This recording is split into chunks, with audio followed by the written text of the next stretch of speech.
Bismillah. Assalamualaikum warahmatullahi wabarakatuh. Alhamdulillah. Dan semuanya. Bagaimana keadaan antum semuanya? Ya, semoga senantiasa selalu Allah berikan kesehatan. Ya, Allah berikan selalu semangat untuk belajar menuntut ilmu. Karena menuntut ilmu ini adalah kewajiban bagi setiap umat Islam. Saya selalu ingatkan antum, pertama, tetap jalankan protokol kesehatan. Yang kedua, jangan lupa untuk mengambil absensi di classroom. Yang ketiga, selalu mengerjakan tugas ya yang diberikan oleh ustadz dan ustazahnya. Karena insya Allah tanggal 1 Oktober antum sudah ujian PTS. Untuk akidah akhlak itu yang materi yang diujinya adalah sampai bab bab berapa nih? Sampai bab 3. Bab 3-nya hanya pelajaran 1 dan 2. Seorang lagi akidah akhlak sampai bab 3 sampai pelajaran kedua. Bab 3 ini ada pelajaran 1, 2, 3 dan 4 yang diujikan untuk PTS sampai pelajaran kedua. Ustaz akan memberikan kesimpulan yang kemarin tidak sempat Ustaz jelaskan. Ini Ustaz jelaskan sedikit ya tentang makna beriman kepada hari akhir, sedikit saja mengulang kembali. Semuanya bahwasanya iman kepada hari akhir itu merupakan rukun iman yang kelima. Bahwasanya hidup belum berakhir setelah kematian. Yang bilang setelah mati kehidupan habis, tidak ada ya. Kehidupan yang sesungguhnya adalah setelah kematian. Apa saja hal-hal yang akan kita alami setelah kematian? Ya, pertama ya fitnah kubur. Ini azab dan nikmat kubur ya. Ini tentu bagi orang yang banyak pahalanya dia akan mendapatkan nikmat kubur. Namun bagi orang yang banyak dosanya akan mendapat azab kubur ya. Yang kedua, kebangkitan dari kubur. Nanti Allah akan bangkitkan manusia dari dalam kubur setelah hari kiamat ya. Setelah hari kiamat Allah akan membangkitkan manusia dari semenjak Nabi Adam sampai manusia terakhir akan Allah bangkitkan untuk apa? Untuk diminta pertanggungjawaban sewaktu dia masih hidup di dunia. Kenapa lagi mahsyar? Apa itu mahsyar? Tempat berkumpul di akhirat ya, pada mahsyar ya. Ini semua manusia nanti berkumpul ya. Setelah itu apa nih?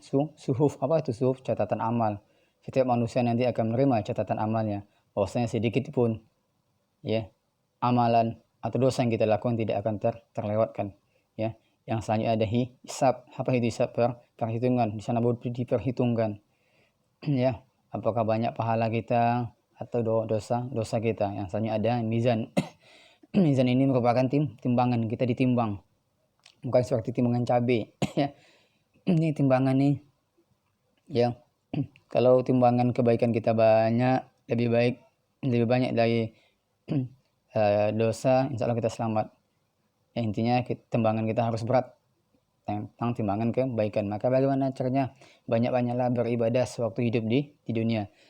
Misalnya haud itu telaga ini ya, telaga untuk umat Rasulullah. Yang mana nanti setelah umat Rasulullah Sallallahu Alaihi Wasallam setelah minum ini dia tidak akan kehausan lagi. Selanjutnya ada syarat. Apa itu syarat? Itu titian jembatan yang membentang di atas neraka ya. Kalau jatuh masuk neraka, selamat masuk surga. Selanjutnya ada syafaah. Ini merupakan pertolongan ya, pertolongan dari Allah atau Nabi Muhammad.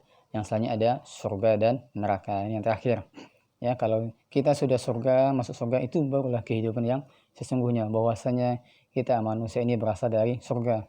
Nabi nenek moyang kita Adam ya berasal dari surga, dan kampung halaman kita yang sesungguhnya adalah surga. Makanya kita sama-sama berusaha bagaimana kita pulang ke kampung halaman kita, kembali lagi ke surga. Oke, saya lanjutkan.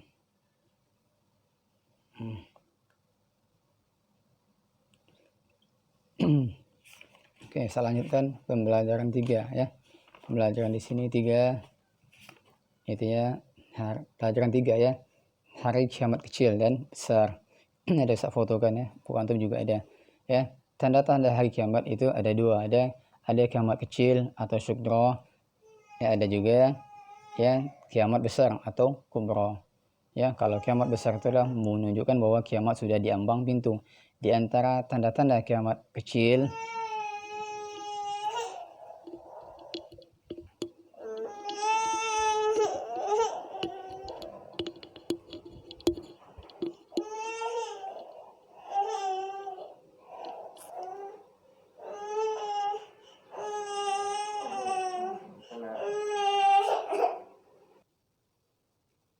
Kita lanjutkan kembali. Tadi anak Ustaz pun menangis pula ya. Kita lanjutkan kembali.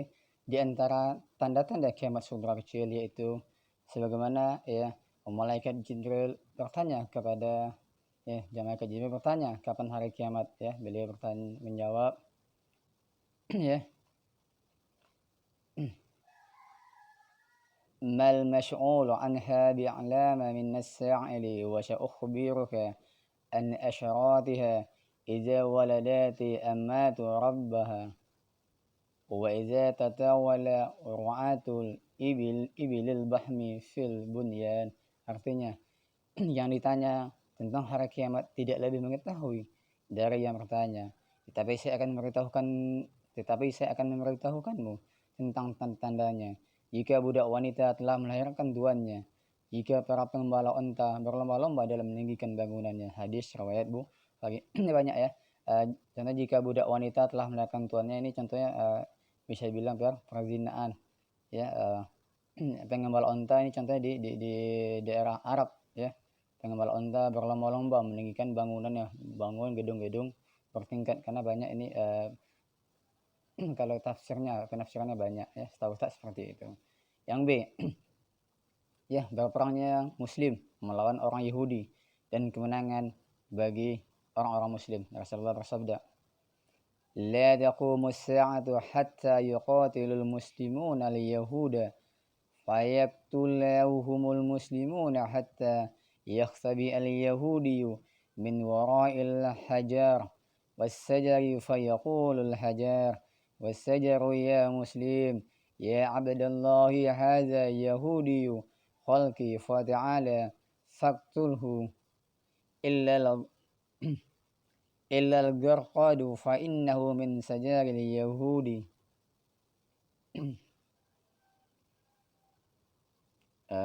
Artinya tidak akan terjadi kiamat sebelum orang Islam memerangi orang Yahudi. Maka ya, orang Islam membunuh mereka sampai orang Yahudi bersembunyi di belakang batu dan pohon. Maka batu dan pohon itu berkata, ya Muslim, wahai hamba Allah, inilah orang Yahudi di belakangku, kemarilah dan bunuhlah, kecuali pohon garqad, karena sungguhnya ia adalah pohon Yahudi. Nah, ini terjadi peperangan antara orang Muslim dan orang Yahudi. Bahkan di sini dijelaskan ya, ada hadis riwayat Bukhari, tadi peperangan antara orang Muslim dan orang Yahudi. Ya, ketika itu nanti akan dimenangkan oleh atas izin Allah orang Muslim yang menang. Bahwasanya setiap orang Yahudi yang bersembunyi di balik batu, izin Allah batu itu berbicara, hai Muslim, di sini ada yang bersembunyi, kecuali pohon karkad. Apa itu? Karena dia itu pohon ya Yahudi. Okay. Tanda-tanda kiamat sugra atau kecil yang diberitakan oleh Rasulullah SAW sangat panjang pembahasannya.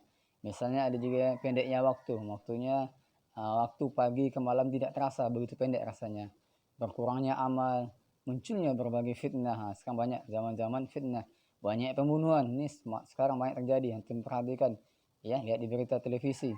Jadi pembunuhan di mana-mana, pelacuran ya, pelacuran ini perzinaan di mana-mana, kefasikan dan lain-lain. Ini tanda-tanda kiamat besar atau kubra. Yang pertama, keluarnya Dajjal.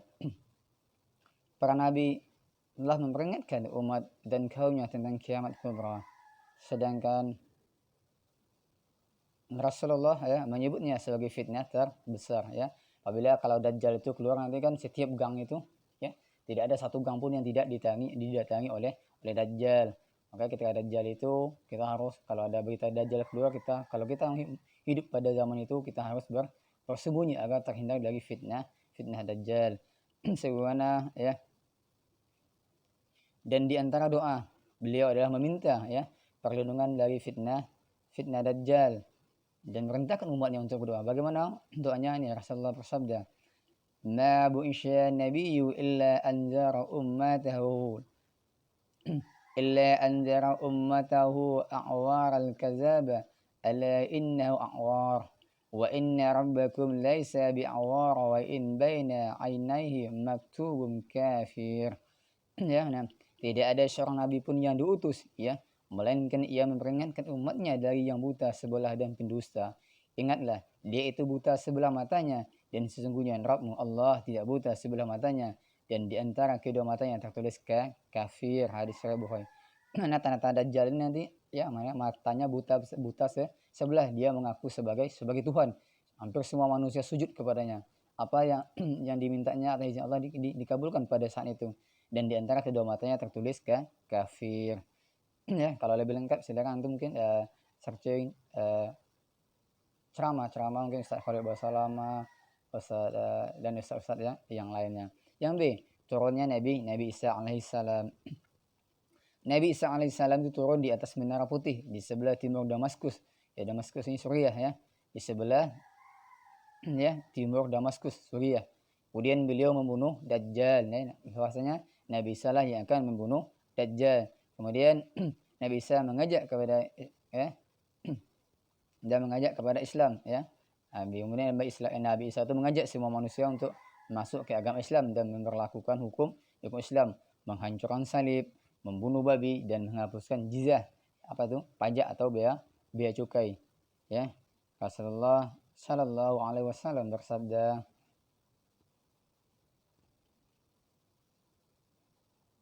ya, la taqumu as-sa'atu hatta yanzila fikum ibnu Maryam hakaman muqsitan fayakshira as-saliba wa yaqtula al-khinzira wa yad'al ziyata wa yafidal malu hatta la yakbalahu ahad.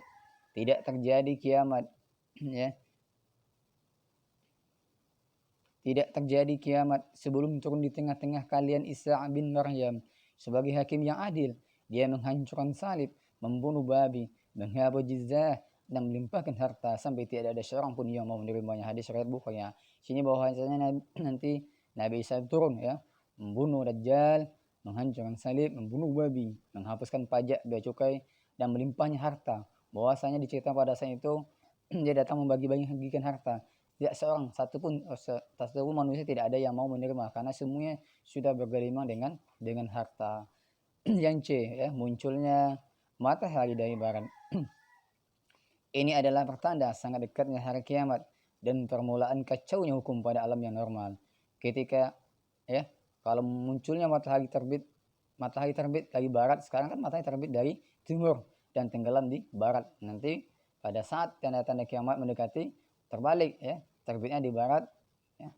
Apabila matahari sudah terbit dari barat, maka semua ya taubat manusia tidak akan diterima lagi oleh Allah. Perhatikan di sini ya. Ketika orang-orang melihat tanda ini ya, mereka merasa takut dan meresah. Kemudian semua yang beriman, akan tetapi imannya tidak ada artinya lagi, alias tidak diterima ya. Ketika matahari terbit dari barat itu, seorang ketakutan, semua beriman, tetapi imannya tidak diterima lagi. Mereka terlambat bertaubat firman Allah dalam surat Al-An'am ayat 158 yang artinya yang mereka nanti tidak lain hanyalah kedatangan malaikat kepada mereka untuk mencabut nyawa mereka, atau kedatangan Rabbmu, atau kedatangan sebagian tanda-tanda Rabbmu. Pada hari datangnya sebagian tanda-tanda Rabbmu, tidaklah bermanfaat lagi iman seseorang bagi dirinya sendiri yang belum beriman sebelum itu, atau dia belum mengusahakan kebaikan dalam masa imannya. Katakanlah, tunggulah olehmu, sesungguhnya kami pun menunggu pula. Nah, makanya kalau ingin bertobat, ingin beriman dari sekarang, jangan tunggu ya. Ketika kita hidup di masa ini nanti matahari terbit dari barat itu, semua keimanan kita, taubat seseorang tidak akan diterima lagi oleh Allah Ta'ala. Pintu taubat sudah tertutup. Dan juga di sini Rasulullah bersabda ya, la taqumu as-sa'atu hatta tatlu'a as-samsu min maghribiha فإذا تعاد من مغربها آمن الناس كلهم أجمعون فيومئذ لا ينفع نفسا إيمانها لم تكن آمنت من قبل أو كسبت في إيمانها خيرا. Artinya ya, tidak terjadi kiamat sebelum matahari terbit dari barat. Jika sudah terbit dari barat, maka manusia semua beriman. Pada hari itu imannya orang yang sebelumnya tidak beriman atau tidak berbuat baik dalam masa imannya, tidak bermanfaat lagi iman seseorang bagi dirinya ya. Ya. Ketika matahari terbit dari barat itu, iman seseorang tidak diterima lagi, taubatnya sudah pintu taubat sudah ditutup. Dan masih banyak lagi tanda-tanda yang lainnya, sepertinya munculnya Al-Mahdi, dabbah. Apa itu dabbah? Binatang ajaib. Kita dapat berbicara asap dan api di negeri Hijaz dan sebagainya. Kejadian-kejadian ini saling berdekatan dan berakhir dengan hancurnya dunia serta matinya semua makhluk Allah. Firman dalam Quran surat Az-Zumar ayat 68 yang artinya, dan ditiupkanlah sangkakala, maka matilah semua yang di langit dan di bumi kecuali siapa yang dikehendaki Allah. Kemudian ditiupkan sangkakala itu sekali lagi, maka tiba-tiba mereka berdiri menunggu putusannya masing-masing. Ya, ketika rentetan kejadian tanda-tanda kiamat ya datang silih berganti, setelah itu pada akhirnya Allah tiup ya, dan ditiuplah sangkakala ya, ditiup trompet, ditiup sangkakala. Setelah itu semua yang ada di langit, yang ada yang mati ya, yang ada kecuali siapa yang dikehendaki oleh Allah. Kemudian ditiup lagi sangkakala itu ya, maka tiba-tiba manusia dihidupkan kembali. Untuk apa manusia dihidupkan? Tentu untuk ya mempertanggungjawabkan apa yang telah dilakukan sewaktu hidup di dunia. Pada kesempatan ini Ustaz mengajak antum semuanya ya, mari kita tingkatkan ya perbanyak hafalan Al-Quran kita, perbanyak membaca Al-Quran ya, lakukan ya, mari belajar melakukan yang sunnah, mungkin sholat sunnah ya, kalau yang sempat belajar sholat tahajud, sholat qiyamul lail ya, belajar walaupun tidak rutin, setidaknya kita belajar. Nanti ketika antum sudah besar terbiasa ya berbakti kepada kedua orang tua. Karena di sini kalau saya baca ini peristiwa rentetan hari kiamat ini sangat sangat menakutkan ya.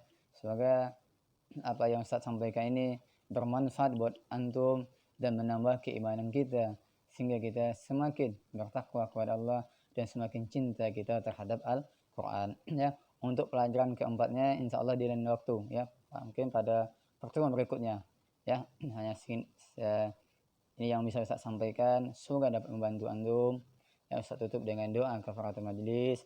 Subhanakallahumma wa bihamdika asyhadu an la ilaha illa anta astaghfiruka wa atubu ilaik. Assalamualaikum warahmatullahi wabarakatuh.